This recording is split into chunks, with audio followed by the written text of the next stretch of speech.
Hi, I'm Coach Elin, and this is a podcast all about owning the room and what that does and doesn't mean to some of the guests that I'll be interviewing.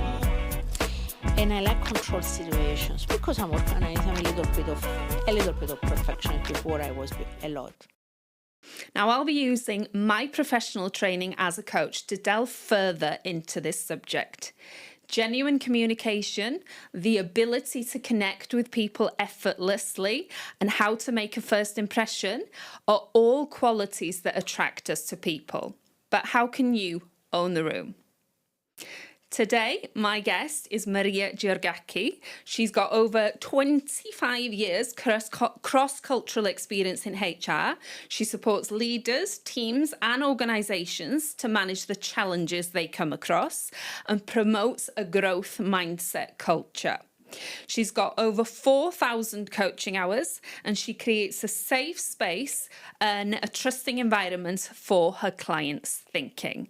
Now, I am in awe of you, Maria, and in my eyes, you absolutely own any room that you walk into. So just to give you a bit of perspective, Maria is the queen of coaching. She has over 4,000 hours. I am a mere Padawan to your mastery because I'm on about 150.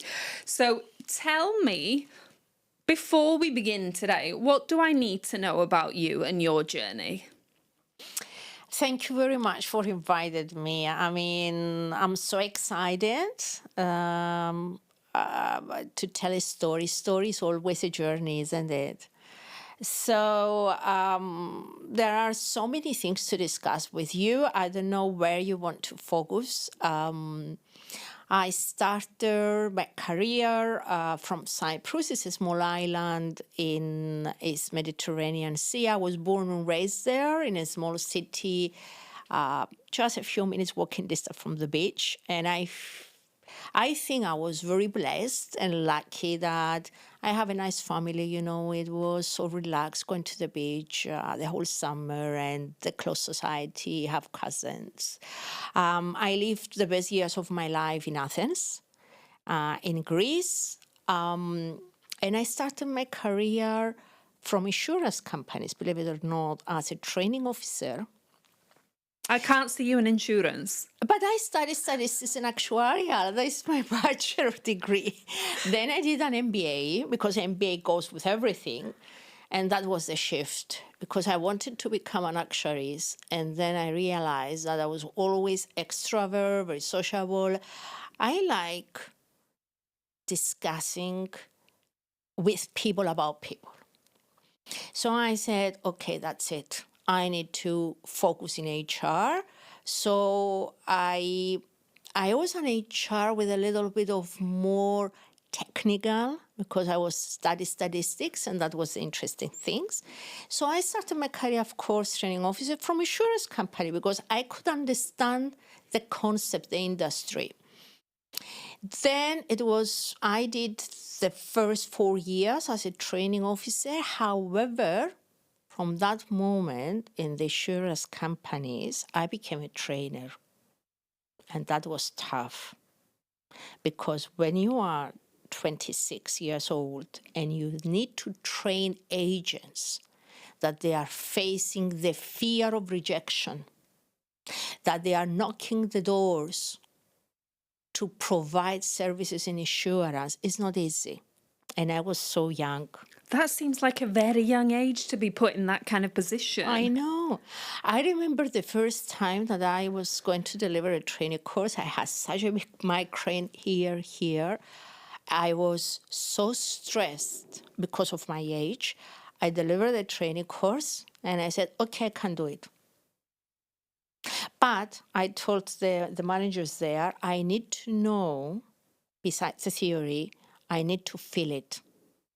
So I became an agent to feel the experience, to feel what it means selling techniques, to feel how they feel in order to be able to provide them training and for them to know that I have also the experience. I'm not someone that it has only theory.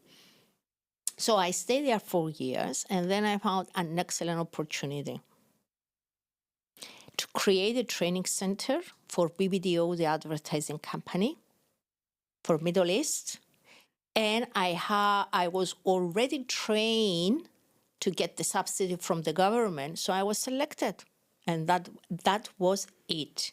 It was the moment that I went to BBDO University in Barcelona.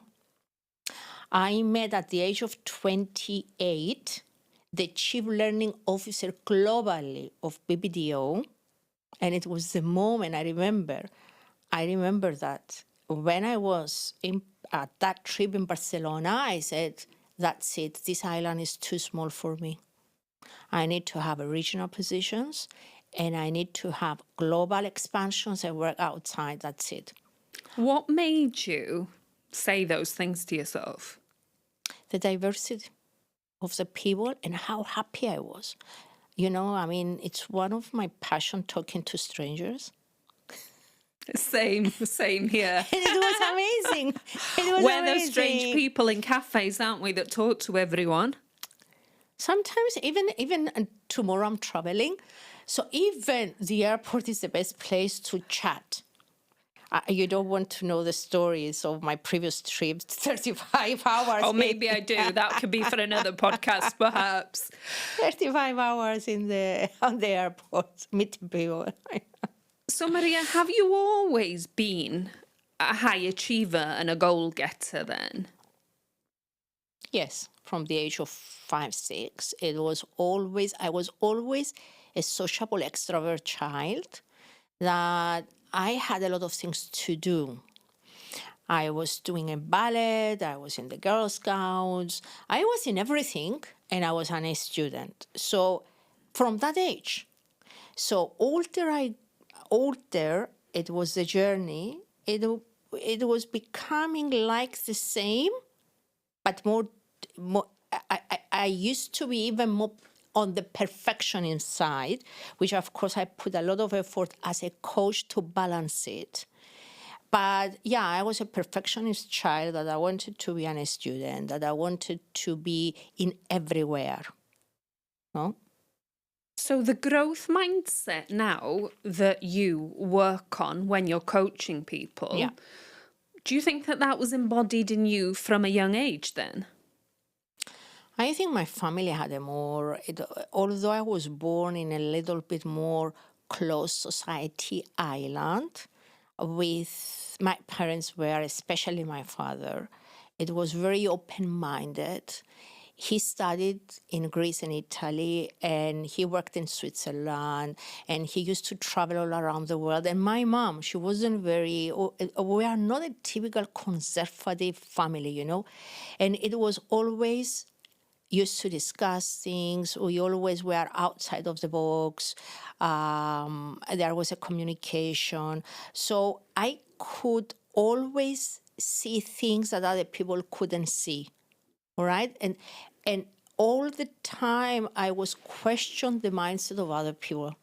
And because I like diversity and going outside of this small island, you always find things that it's a bit of, oh, okay. All right, you know? What was different about you? Because lots of us we travel the world, you know, but what made you perhaps, you know, embody that or learn from everyone you meet? Because learning is my biggest ability. After having more than 23 personalities, abilities, and everything, you know, you're also a coach. And I'm very focused. I mean, when I have a target, I have a target. And when you are learning because it's your passion, because it's something that you love, to learn and outside the different areas, not only in coaching and training and leadership, but I like literature, I like learning about other cultures, history. So it becomes like it's my motto that learning never stops. And when I get one certification, I start looking what else. What else there is? Something else to know. I'm reading a lot of books also. So On that note, then, so there's been a lot of work obviously done on the human mind and its ability, to grow Yeah. and keep growing even as we get older. From a coach perspective, do you think there's a cut-off point when people can stop, growing, or is it lifelong? No, I don't believe, because we learn from experiences, we learn from mistakes, from failures. We learn. It's not only the reading, I mean, the learning. It has many aspects. And there is a model in the Center for Creative Leadership, the CCL, that I don't know if you are familiar, the 70-20-10, that we learn only 10% by reading, 20% it's by mentoring and teaching, and 70% is by experience. So it's very, very important what we try to learn through what we are doing and the experiences that we go on. So going back to a growth mindset perspective then, for someone listening to this podcast perhaps and, has no idea what it is, what is it in a nutshell? It's the way that we are thinking, and the fix, it's a more structured way of thinking. The growth, as the word, it takes you out. You have a mindset of curiosity. You have a mindset learning out of the comfort zone. It's the mindset that it's okay people to give me feedback. And when I mean feedback, I mean even negative feedback. Feedback that it will allows me to do reflection and learn more about me and learn the points that I need to develop. It's more about how you accept other people. It's about acceptance. It's about how you see the failure. Is it you see something as a mistake, or it happened when it happened? I have to do my reflection and see how I'm going to do it next time. I mean, who else is going to support me? Because we are not alone in this journey, right? All these things about complexity, about learning out of the comfort zone, have the resilience on change, that change is part of my life, So I need to be adaptable. I need to be flexible. It's okay if I feel stress. It's okay. And are you noticing in today's society that less people are willing to accept that, level of stress and that level of learning and getting things wrong? In our societies now, that we are living in this VUCA environment, and it's not easy anymore. And for startups, companies, with the new generation coming in the workplace, the new leadership is all about growth mindset in our days. I don't believe that in all aspects someone can be totally on the growth mindset 100%. But we have something on fixed, But the thing is, are you more close to the growth? You have the awareness, what is fixed, what is growth, and where you want to go, or it is what it is, and I'm there, and I'm not going to change, that's it. So when you work with people then for the first time, how do you ascertain and analyze that? Very interesting. Okay, I do it through a Matthew Site model that I am also certified, and it helped me a lot because through assessment, I can define individuals, teams, and the organizational mindset. I can do debriefings, we can discuss development areas, and move on. Even without the assessment, because this is a very specific model, but even without the model, when we are doing the coaching and we ask the questions and we go deep about what does that means. It's a lot of things about growth mindset. There is a lot of fear of mistakes. There is a lot of fear of failures. There is a lot of all this is the people, even vulnerability. They feel vulnerability is a weakness and not a strength, that you can stand up and say, okay, I didn't do it well. You need to be very bold to do that.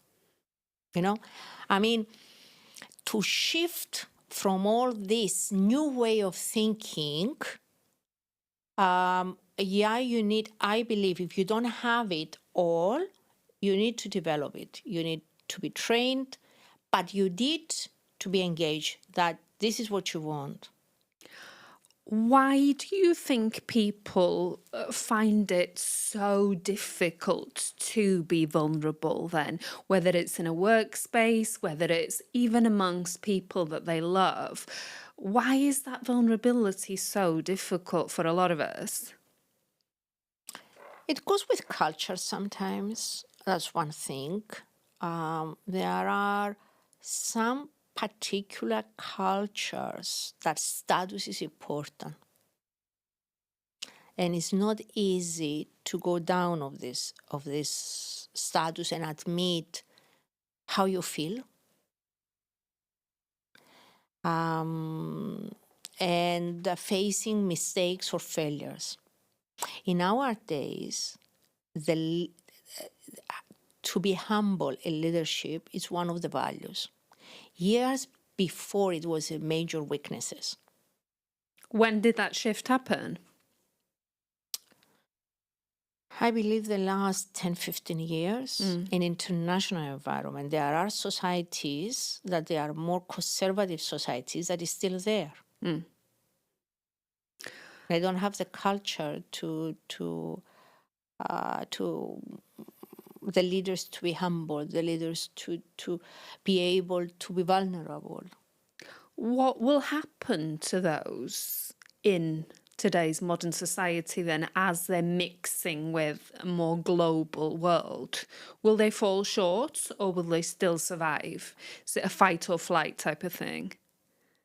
Yeah, I think all this about, with the leadership, it goes, now we have the EDI, equity, diversity, inclusion, that in some societies is not acceptable, in some others it is. The same with growth mindset, the same with vulnerability. You see in more, let's say, Western societies, let's say, it might be easier than Asian societies, that is more conservative societies, that status is very important, layers are very important.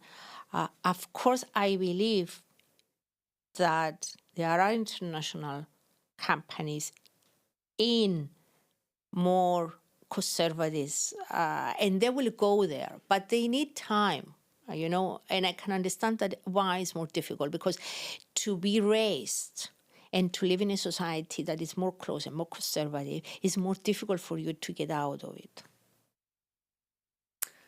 And then going back to, that owning the room then, when you're working with these kind of individuals and keeping that growth mindset, in mind. It's a tool, isn't it, growth mindset? But is it like any other tool? I could use a drill and probably use it, but do a pretty bad job of putting something together. Can someone take growth mindset and do the same thing with it, use it badly? What I use is part of a model. The growth mindset for me, it's a theory of life. It's not only the tool. The tool, it helps us to define some areas that is easy for the people that they are doing coaching, and especially teams. I do a lot of team coaching on growth mindset and the organization, how to shift the culture in order to have more transformational leadership and how to develop their people. It goes, I believe, from families even, how we raise our kids, how open we are in communication, and if we are vulnerable as parents, that it's okay to cry in front of our kids. It's okay to discuss about emotions. It's okay to discuss about other things. then we are more open our kids to come and discuss many other things with us. Interesting. Yeah. So on the flip side of that then, if children are brought up and they don't see that vulnerability, are they less likely to become open themselves? Absolutely. Because if they are born or raised in a family that they have this open and transparent communication, these people will go to college or they will find a job. So these behaviors, they will behave at the same thing at the workplace. And one of the difficulties that we find in the workplace is that, the difficulties working in teams, that we never learn from school or from home that we need to work with others. It's not only 2, 3 people. And on that note, then, when it comes to teams, I'm sure there might be people listening today, that works within a team that has difficulty with a certain team member or, really gets on with another one. What's the value of truly understanding members of your team? It's like sharing same way of communication.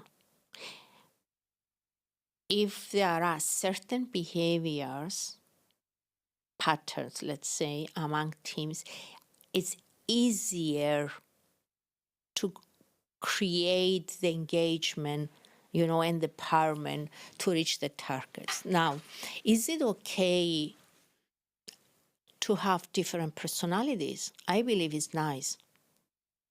Is it essential? I think yes. You want to have the diversity within the team. To think in a different way. Why? Because they can see things that I cannot see. As far there are values, there is a respect, there is a transparency, there is a communication. We learn to listen to each other, right? And we learn, if we are talking about growth mindset, that I accept his ideas, although I have mine. It's okay to have different ideas.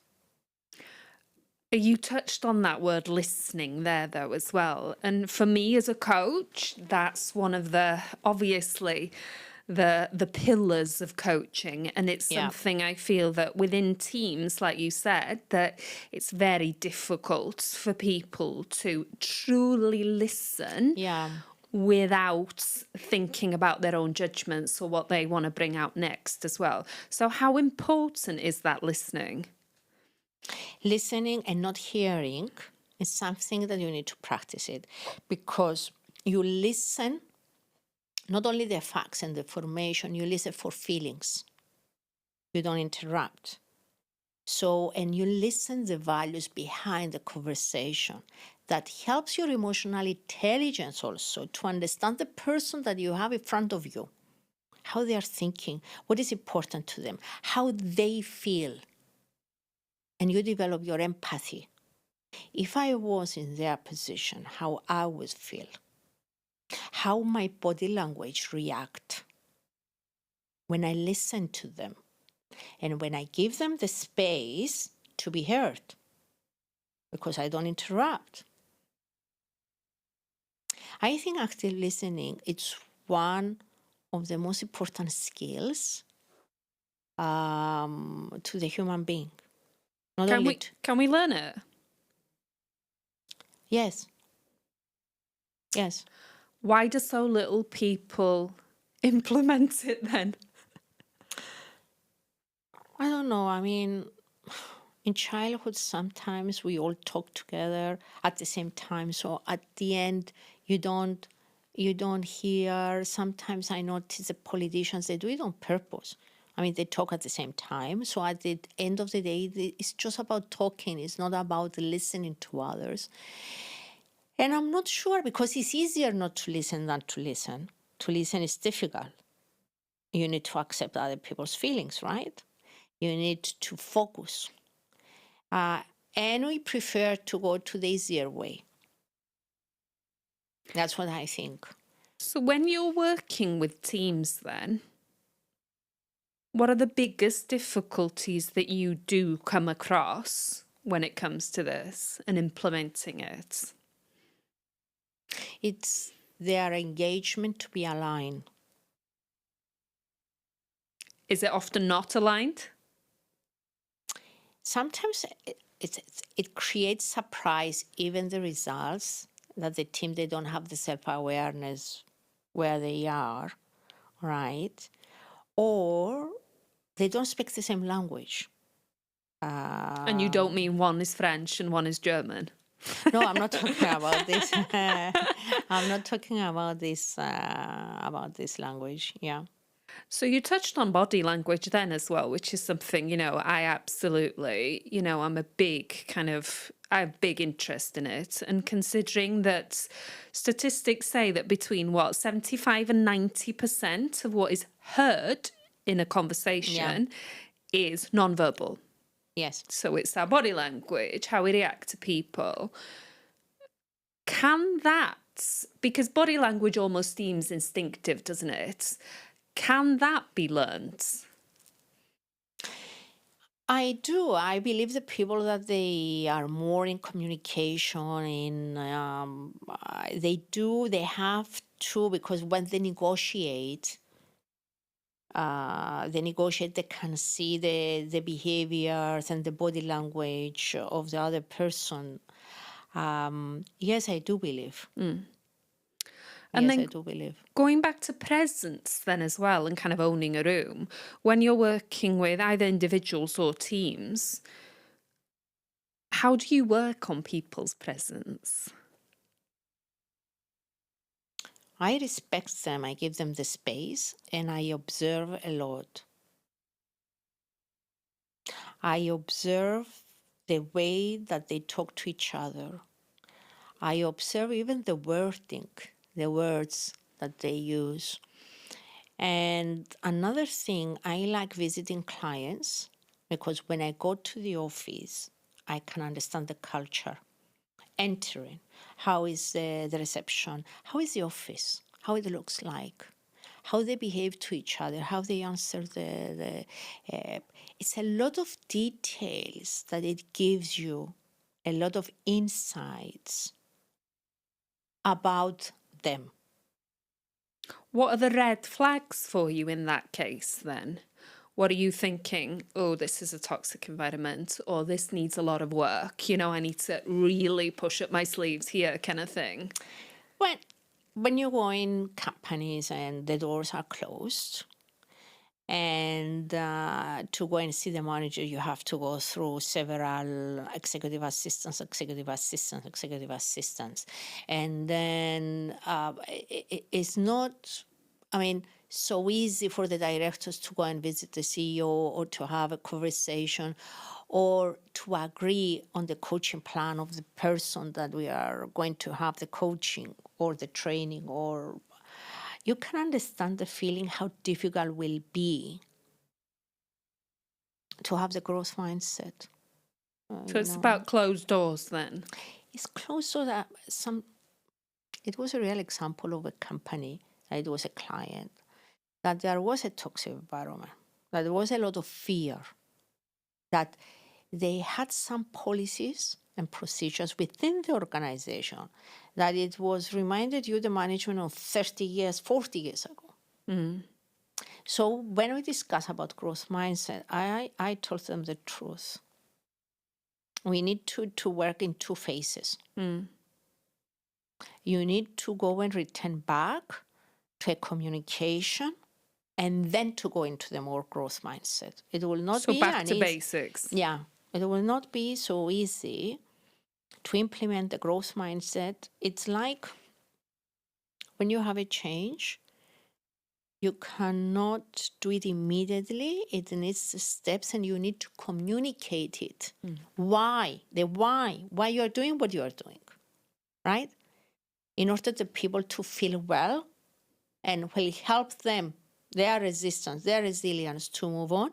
It's the same because you are doing cultural shift, right? What is a growth mindset? It's a cultural shift, and you have to align your governance, policy, procedures, how you recruit people. It has to be these behaviors, how you evaluate the people. Does that apply to everything in life then almost? Whether it's someone trying to lose weight, someone trying to get fit, someone trying to, improve their self to move up the career ladder. Does that apply to everything? Yes, it does. Because it's way of thinking. And if someone's listening now and they're thinking, right, okay, I want to implement, a growth mindset without employing someone like you, what are the easiest things that people can do? Learn about themselves first. You should have awareness where you are and where you want to go. And then you take others with you in the journey. Is it enough to Yeah. do that in your own head, or is it something you need to put on paper? Well, it depends from their personal goals. It starts from there. I mean, what is lose weight? Isn't it also a mindset? There are people that they have visited all the nutritionists of their cities and they cannot lose. So they have to go back and see, is it emotional? So I have to skip the nutritionist and go to psychologist maybe. But you need to do the diagnose. And you have, not somebody else to tell you. It's, yes, I have the weight because of that. How I visualize myself. Doesn't mean that we all have to be stars and we all have to be the nicest body. Do you love your body? How do you want your body to look like? And how it affects your emotions? So it starts from us. And if we need support, we need to ask for support. And I don't know what kind of support. Maybe it's your family, maybe it's your friends, beside the consultants and the specialists. And this is an example of the weight now. There are so many other things like that. So it's having an open conversation with yourself, essentially. Yes. About the acceptance. Yes. And that's not easy, though, is it? To know yourself, for me, and be open is you have to ask feedback from others. Listen what the others is telling you about you and create a conversation. And this conversation among us, not to be stubborn, to listen what they are telling us, our friends, our families, our parents. And it's okay, we all have strengths and we all have something in our characters that is not positive. We all have, right? Yep. There is no one that is perfect. Absolutely. But at least we know. Yeah. And that is another thing, the triggers in our behaviors. If we know ourselves, okay, then we know when we are going to be angry. And we can manage it. We can manage our anger. This is part of the get emotional angry? intelligence. I know before that it will upset me, They will do that and I will become angry. I know that because I know most of the times your values and your strengths can become your triggers. So if you know yourself and it's something that it's a strength on me, it can be the other side. For example, I'm organized. And I like control situations because I'm organized. I'm a little bit of perfectionist. Before I was a lot. If I work with someone that is all over, I know it will upset me up to a point. And I'm very much proactive. I ask questions. I try to get out the best that I can. And I always leave a window open that the last moment, I have to be ready because something will change because I didn't know. I didn't ask, and they are not organized to tell me the whole thing. Because they throw a curveball. But I know that, And that's come with experience. Yes, and knowing myself. Okay. So I know what upset me. Yeah. That's another, it's another And thing. does it actually upset you? You've used the word twice now. Does it upset you? I don't shout, but I know that it will trigger a little bit and I will be. And sometimes it's also, how we can say, we should not make assumptions. Mm-hmm. This is very wrong, because assumptions, we create stories Mm-hmm. that is not there. The assumptions and the stories that we create is according to our experience and our beliefs. And we make stories for other people. And is that human nature, though, to want to give someone a story and a background so they can almost put them in a box? It is, but you always remember, stop and think, this is not my story, it's somebody else. Do I know the truth about the other person? And stop there and do the reflection. I love that. Also, the others are thinking very differently from us. Mm. You have to go and think how they think. Mm. If you don't know, just wait. So are people that are extremely self-aware then able to see all of these different kind of things going on at one time then? Well, I don't know. I mean, the people that I know, they are all trained. Yeah.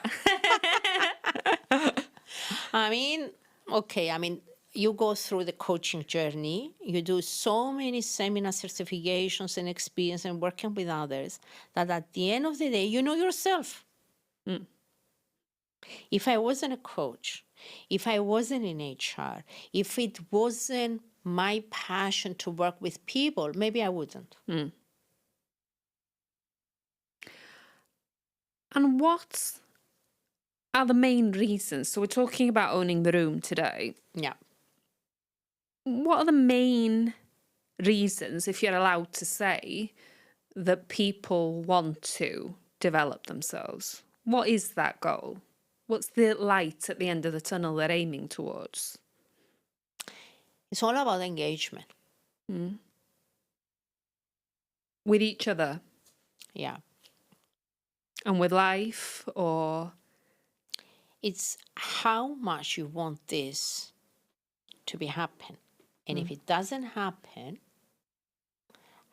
what did you learn out of it? Mm. And how do you accept the destination that it took you there? Mm. And that destination then as well, is it often a different destination to what people set out? I think it's not about the destination, it's about the journey. Yeah. Yeah, many times your goal is A and you go to B, and the B is better than the A. You don't know that. Yeah. It takes you there. You know, it happens.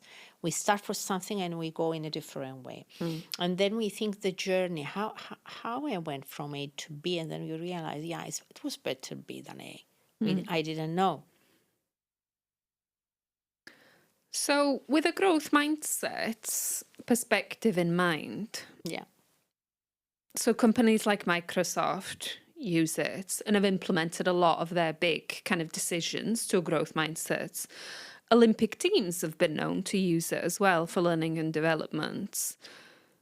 You mentioned a family unit before. Yeah. Can it be utilized within a family unit even? Yeah, because mindset is all about behaviors, isn't it? It's how we behave.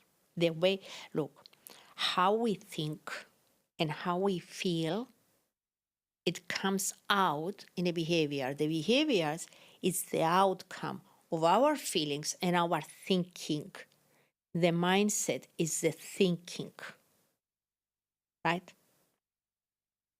It's a combination, how we think, how we feel, and how we behave. I can see you physically slowing down when you're saying all of that as well. So time plays a part in this. And thinking about it then, I guess, does it? taking the time and not rushing and making those snap decisions and making kind of those quick kind of off the cuff remarks and things like that. When we are talking about people and about behaviors and shifting behaviors, cultures, it needs time. And I said, if there is an engagement from these people that they are willing to shift, it needs time. It cannot happen from one day to another. And it's a journey for them. A journey will take them there. But it's going to be a beautiful journey. Yeah. That's nice. Can you remember some of your biggest success stories then? There are many success stories, and there are many stories that there were not success. Okay. And we learn out of it, right? Talk about those then. I think one of my biggest stories is my master. When I became a master coach, that was an achievement that I felt that what next? It's when you get it, you say what next, but it was a feeling that I went where I wanted to go. And it has nothing to do with the certification, that the paper, or the level that you are in 3% globally. It's not there. It's the feeling that I managed to go all this journey, all these hours, different diversity of people, religious, different level of people, nationalities, needs, right? And I managed to do it in 7 years. It was a 7 years journey, and it was a short period of time because I was focused. Very there. short. Yeah, I was focused. It was part of my everyday job. That's why it took me short. But I think it was something, this journey, that I will never. It's something that it will stay there, the journey, not that I reach it. The journey, it was, yeah. Do you think that every single person, so let's say you've done over 4,000 coaching hours, that means you've sat down like you've done with me today for at least an hour with someone. Do you feel like that's enriched you as a person, as Maria then as well, throughout your life? I think it was a decision. It started professionally, these things, and it became part of my job. And I got the hours even without realizing it. Because, in all organizations, I was more or less on talent development, leadership development. I was internal coach. Then I became a freelancer. I was external coaching. So, and from one industry to another, it becomes a little bit of, you have the diversity. And it took me, 4 years to say, okay, I'm not going back to HR. I will be a professional coach. It's not going to be part of my job. It's going to be my job. Yeah. So one of my last questions, I guess, would be, can anyone be a coach? If they want to. If they want to. But what are the core skills that they need to be able to? It's what? It's okay. I mean, it's not to interrupt, not to judge people. It's to understand people's feelings, to have the empathy, to ask questions, to have the curiosity, to have the space, the confidentiality. Because these people are sharing things, you need to respect that. You need to be very careful. I do a lot of corporate leadership executive coaching. I need to respect my coachee, and I need to balance the relationship between the sponsor, that is the company, and my coachee. Okay, sometimes it's very, the lines should be there. some of these skills and competencies, the codes, values Yeah. that you should have. So you clearly own a room then, with the way that you look. And even the first time I met you, I remember we spent about an hour and a half together, didn't we? And I walked out and I remember texting someone and I said, just met the most amazing woman I've ever met. She's like my queen, basically. She is the queen of coaching. I don't think so. I think there are many like me. I'm not the only one. I don't know about that, Yeah. Maria. But how do you temper this amazing personality that you've got when you own a room and then when you almost take a back seat when you're coaching someone? When I take the role of the coach, definitely I go into the role that I am there to create the space for them to share their thinking, their feelings, and I need to create this curiosity through the questions for them to get the self-awareness and reach the outcome that they wanted to discuss, because then every time they have a topic, right? What they want to do, have as an outcome out of this discussion. I provide support, but they do the job, not me. And they cannot understand that. Sometimes they are telling me, oh, Maria, thank you very much. I did the shift and I can understand that, and thank you. Acknowledge that you did the job, not me. You did well, not me. I just help you through the journey. You did the work. So the kudos is on you and not on me. And they don't get it, So it's the same almost as, in a coaching environment, or for anyone listening today, that the question and the answer lies within them, doesn't it? That you're just giving them the space as a coach, aren't you, to come up with that? Yes. Amazing. And sometimes I do ask them, what do you want me to ask you? Yeah. What else? I left behind. Yeah. Can someone even ask themselves these questions in a mirror? There is this artificial intelligence that it's some questions that you can. The thing is that it's not about the question and the answer. It's to observe the person, the way they are breathing, the pace of their voice. Stop there and ask them, I have noticed that on your body. What is this reaction is telling us? So you go beyond of what they are telling you. So there are limitations then. Yeah, that thing is difficult when you are in the mirror. Wow. Okay. Amazing. Wow. Well, thank you so much for today's conversation. Like I said, you definitely own the room. And one day I hope to be, a master coach like yourself. But Definitely you will be. But I've got a long way to go. But thank you so much. Thank you for inviting me. It was my pleasure. Thank you so much. Yeah, thank you. Thank you for listening, and I'll be back with another guest very soon to talk more about how to own the room. Thank you.